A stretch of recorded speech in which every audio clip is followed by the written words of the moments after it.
Saya agak kaget ketika di pesawat soalnya penuh. Oh, Jadi tidak ada stres atau space itu. apa? Walaupun ada di silang tapi isi penuh. Dikasih obat, saya mulai merasakan tidak nyaman. Oke.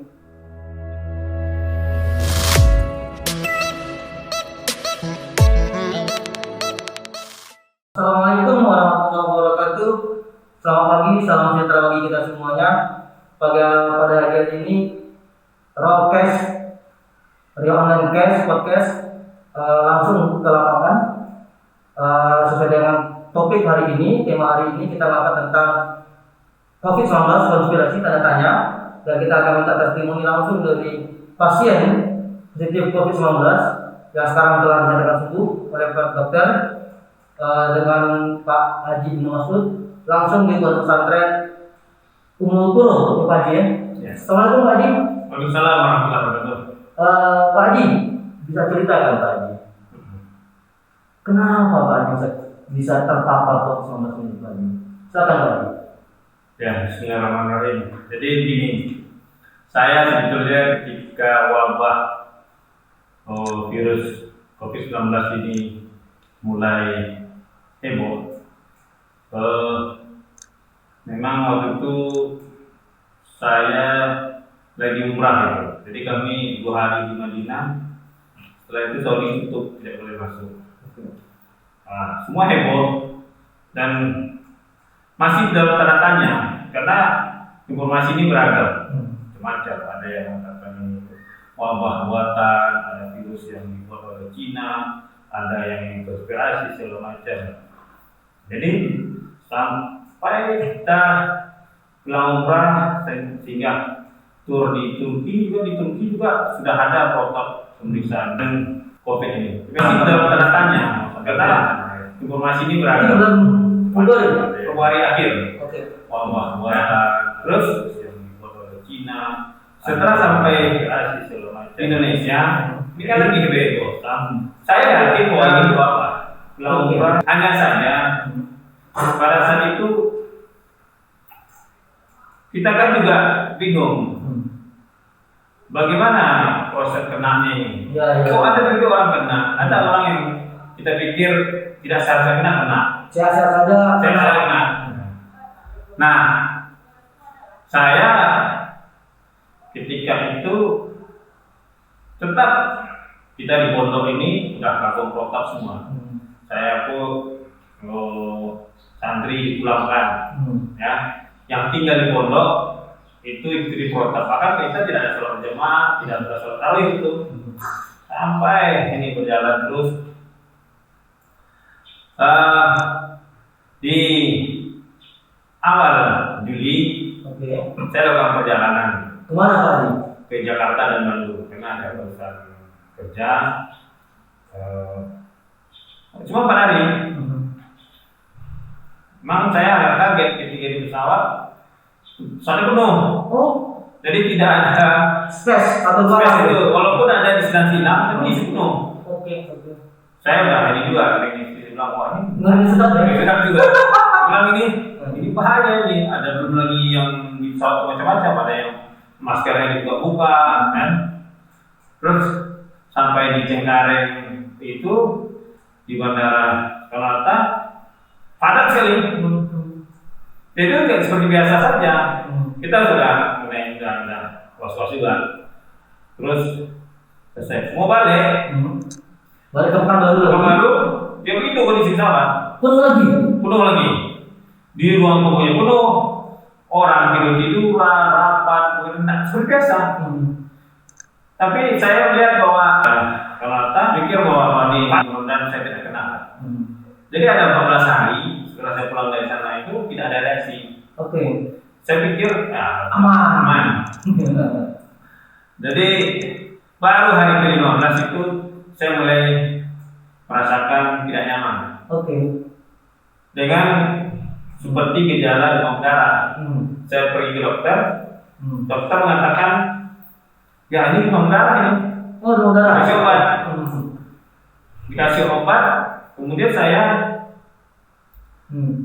lihat belum juga ada penurunan. Oke. saya ke dokter minta dirawat. Dirawat saya di rumah sakit swasta karena sudah dokternya di sana. Jadi sampai hari keempat dirawat itu, alhamdulillah trombosit sudah mulai naik normal. Tapi hari keempat sore itu muncul gejala lain, ada batuk. Ketika saya keluarkan darah, itu ada darah. Nah, terus saya sampai ke dokter, dok ini gejala seperti ini. Oh, kalau gitu kita swab dan di ronsen. Jadi di ronsen, dokter melihat ronsen, rupanya sudah mulai ada putih-putih di pinggir paru kita. Ya, paru-paru. Dokter bilang ini apa? Ini COVID. Kemungkinan COVID. Swab ini kan nunggunya 3 hari. Ya, lama. Karena menunggu 3 hari, saya coba hubungi kawan apa lagi? Saya hubungi direktur rumah sakit RSUD yang lama. Jadi, saya telepon. Saya bilang, dok, saya boleh tak minta pindah ke RSUD? Karena saya tahu di RSUD isolasinya khusus ya. Memang dia ada penilaian 1, penilaian 2 memang untuk orang COVID. Dan dokternya juga ramai sana. Boleh, silakan pindah hari ini boleh. Saya siapkan. Alhamdulillah. Saya beritahu ke sebelumnya saya sampaikan saya mau pindah. Terus proses pindah sampai ke malam itu pun dalam keadaan memang udah tak menentu. Jadi saya di atas bulan itu nggak bisa tidur di. Gejalanya apa ketika pertama kali Bang Haji kena itu? Yang jelas badan tidak menentu, selera habis. Tak menentu itu apa? Bisa digambarkan nggak? Nah tergambar seperti apa lah? Bilangnya lemas apa? Itu tidak jelas. Tapi kepala tidak pusing, badan tidak panas, oke. Nafsu makan? Jadi yang itu nafsu makan aja. Tapi badan itu lemas. Kenciuman tidak ada. Jadi ini yang terakhir nanti kesimpulannya baru-baru COVID ini punya 1000 wajah. Jadi semua orang yang kena itu beda. Jadi saya berjumpa masih aman. Selera yang habis. Selera habis dihajar perut, lambung. Ada padahal saya tidak ada asma. Jadi dihajar lambung. Sehingga pindah ke. Jadi di rumah sakit yang pertama itu memang saya dikasih obat lambung juga karena memang waktu itu dikasih obat gitu. Pindah ke RSUD tengah malam itu. Jam berapa? Jam 1 sampai. Karena memang proses administrasi semacam pindah. Sampai di RSUD dikasih bungkus lagi di obat. Jadi ini memang hari pertama di RSUD sampai hari keempat itu masa kritis ya. Nah, masa kritis bisa dijelaskan kepada para penonton Jadi alhamdulillah saya itu tidak ada penyakit penyerta. Jadi istilah dokter itu penyerta. Jadi ketika masuk tanya, Bapak ada mah? Sebelumnya ada paru-paru, sebelumnya ada jantung, ada gula, ada yang lain-lain. Saya bilang tidak. Saya check up 2 kali setahun dan alhamdulillah hasilnya bagus. Jadi alhamdulillah waktu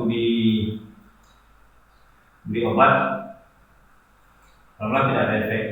Dan memang pada masa kritis 4 hari sampai saturasi oksigen saya turun. Jadi di hari keempat saya di RSUD itu dokter itu sudah melihat saturasi saya masih turun, tapi turunnya tidak jauh dari batas minimum 95. Kalau salah berapa katanya buat pas 90-an itu disiap-siap untuk pindahkan ke ruang khusus untuk kasih ventilator. Memang sebetulnya waktu awal di rumah sakit yang sebelumnya saya sudah pakai oksigen karena udah mulai ada sesak. Dan sesak itu bertambah terus sampai hari keempat saya di rumah sakit itu. Tapi saya dapat cerita ini seminggu sesudah itu ketika Pak Dirli cerita sebetulnya dari keempat di rumah sakit itu sudah sudah anti klimaknya itu. Baru udah gitu. Iya, kalau saya lihat ronsen itu di hari itu paru-paru saya dapat 90% putih. Udah memutih. Jadi kata dokter saya termasuk mendapatkan virus yang masuk banyak sekali. Jadi di memutih itu saya ada sekitar setengah hari di hari ke-7, Ya hari ke-7 saya dirawat, hari 4 di rumah sakitnya. Jadi hari ke-3 di RSUD itu mulai terganggu konsentrasi. Fokus hilang. Fokus hilang. Oke. Kenapa? Karena sesak napas itu. Sementara kan saya buka-buka Ya. ada kawan saya di Bekasi meninggal, ada kawan saya di Surabaya meninggal, semua kena COVID. Jadi sampai hari ke-8 itu ada 5 kawan yang saya kenal itu meninggal karena COVID. Itu buat kita. Jadi itu terganggu, asik terganggu di setengah hari. Saya udah mikir, saya udah telepon keluarga, saya beritahu anak saya ini sebenarnya sampaikan bahwa tolong doa, ini masalah kritis. Jadi alhamdulillah saya masih saya bawa Al-Quran, saya baca Al-Quran terus. Saya bilang, ya Allah, kalau Engkau ambil nyawaku, ambillah dalam keadaan saya sedang baca Quran ini, ya Allah. Quran, zikir, ya saya ingin berharap. Karena ada satu teman saya dengar haji umrah juga di Jakarta. Kira awal-awal COVID bulan Maret itu, beliau kena kanker kelenjar getah bening. Biasa berobat Malaysia, karena COVID tidak bisa dia berobat ke RCM Jakarta. Itu kena di sana. Waduh. Kena di sana. Itu seminggu dirawat. Meninggal. Tapi dapat apa? Dapat prokes dari WA Group kita sebagai anggota asosiasi ya. Diceritakan bahwa dokter menyaksikan bahwa ini yang saya saksikan orang yang wafat dalam keadaan dia sedang berzikir dan terdengar dia berzikir dan mengucapkan syahadat itu.